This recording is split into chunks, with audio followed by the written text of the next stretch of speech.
एक घने जंगल में अंधेरे के बीच एक आदमी भाग रहा था। उसके पीछे एक शेर उसे पकड़ने की कोशिश कर रहा था। अपनी जान बचाने के लिए वह दौड़ते हुए एक पेड़ की लहराती शाखा लहरा को पकड़कर झूल गया। नीचे झांककर उसने देखा कि एक गहरी झील है जिसमें मगरमच्छ उसकी प्रतीक्षा कर रहे हैं कि वह गिरे और वे उसे खा जाएं। जैसे ही उसने ऊपर देखा, उसने पाया कि दो चूहे, एक सफेद और एक काला, उस शाखा को कुतर रहे हैं जिस पर वह झूल रहा था। पास ही एक विशाल हाथी पेड़ को जोर जोर से हिला रहा था और शेर पेड़ के नीचे बैठकर उसके गिरने का इंतजार कर रहा था।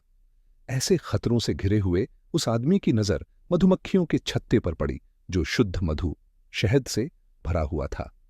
हाथी के हिलाने से छत्ते से शहद की एक बूंद उसके होठों पर गिरी। जैसे ही उसने उसे चखा, वह उसे स्वर्ग जैसा आनंद महसूस हुआ। उस पल वह अपनी सारी परेशानियों को भूल गया और उस मीठे स्वाद में खो गया। इसी बीच भगवान उसकी मदद के लिए वहां आए।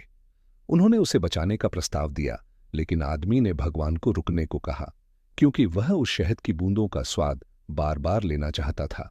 उसने भगवान को इंतजार करवाया और अंततः भगवान उसे छोड़कर चले गए।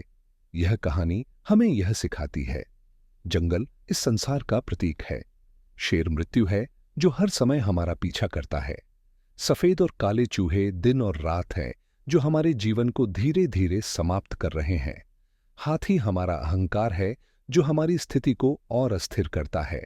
झील और मगरमच्छ नरक हैं जो हमारी गलतियों और पापों का परिणाम है। और वह शहद संसार के भौतिक सुखों का प्रतीक है जो क्षणिक होते हुए भी हमें मोह में बांध लेते हैं। इस कहानी का संदेश स्पष्ट है, सांसारिक सुखों के पीछे भागते हुए हम परमात्मा और उनकी कृपा को अनदेखा कर देते हैं। समय रहते हमें अपने मोह से मुक्त होकर असली आनंद को पहचानना चाहिए।